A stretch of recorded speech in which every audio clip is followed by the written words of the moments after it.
Luxury, as we formally know it, is dead. The future of luxury is to be redefined this way. And the brands and the people and the marketers that are doing this, they're going to win. For those who are not, you are very, very, very vulnerable.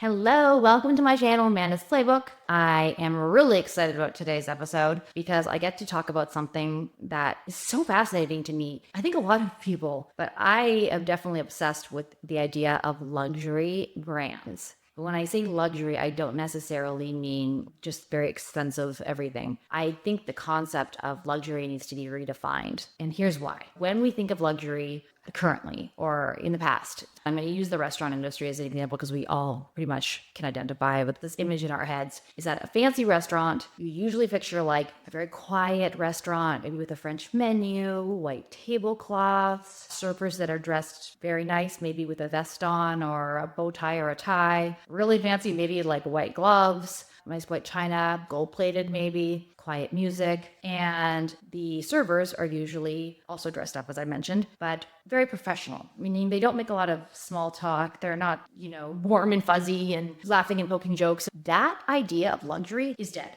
The world has changed so much that what was luxury years ago is not luxury today. No longer do we go out for a nice restaurant and the idea of a really luxurious meal is to sit in a formal, stuffy, quiet restaurant with a little wagyu in the middle of your plate. Yes, that can be, but really, we're going out because we want to feel something. We want an experience. And the brands that are understanding this and conducting themselves according to that to make the patron or the guest feel like a part of something, those are the ones that are winning. So as operators, what does that mean? Well, a lot of luxury brands, luxury meaning, sunglasses brand, restaurant, hotels, clothing brand, whatever it is. But brands are playing with things like music, mood, meaning. And that's not because they're just trying to chase a trend. It's because they are listening. If you're listening to your audience, that's what people want. They want to feel something. I've always loved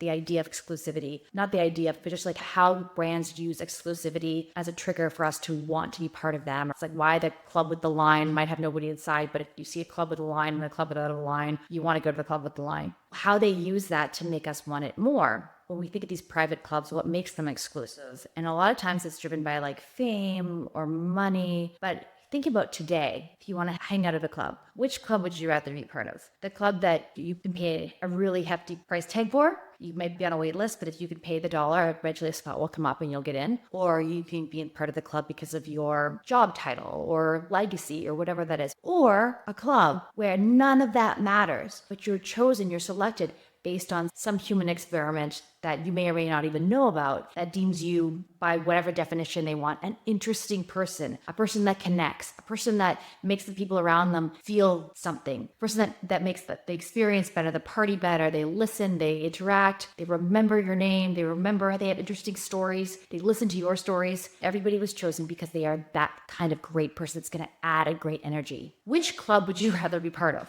I say that because how as operators, as marketers, as brands, how do we put this into play? I think we need to trade in this rigidity for richness. And the great brands are really doing that. They're using curated energy and they're in personal care and immersive design and a staff that can think outside the box and not just read off what's on the menu or the rules. And I was talking to my team today, a great example of this, and I'm just going to call it out. But one of my teammates, she had an experience that I've had as well with Marriott Bonvoy. And her family member is a member of the club. She was staying at the hotel and you get a free upgrade if it's available. Now, checking out at each hotel, say it's like 9 or 10 o'clock. There's an upgrade available. There's likely no one's going to be coming in later than that. Or if they are, is it really that much of a loss that they don't get the upgrade at that time of night? Essentially, there are rooms free. And yet, not only will they not check you in if you are not the person, even if it shows that you are their spouse or their daughter or their mother or whoever you are, but also definitely in the same vein, won't give you an upgrade, even though there's going to be an empty room that night. Do you remember that and how frustrating that is? Or do you remember that, you know what, I know technically you're not at this status level of an upgrade, but you know what, this room is free tonight. It's going to be empty, so I'm going to give it to you. That you remember forever in a positive way. right? It's little things that don't cost anything, that you're empowering your team, your culture to think that way, to do whatever it takes to make someone happy, to remember them. Whether it's you're sitting at a restaurant, you have to notice that the temperature changes at night. Sometimes people get cold, bring them a blanket. Instead of just plopping down a bunch of caviar, have the chef come out and tell the story of how he invented this dish. Or what's the nostalgia about it? Why is caviar so expensive? That's something I always wonder myself. So explain that to me. Wouldn't that be a fun conversation topic at the dinner table? So with that, that's what I mean by luxury as we formally know it is dead. The future of luxury is to be redefined this way. And the brands and the people and the marketers that are doing this, they're going to win. For those who are not, you're very, very, very vulnerable. Now I want to hear about your favorite luxury. When I say luxury brands, you know what I mean. Now, brands that really go above and beyond to make the experience a luxury experience, to make you feel connected, and or some stories where they don't. Let's call them out.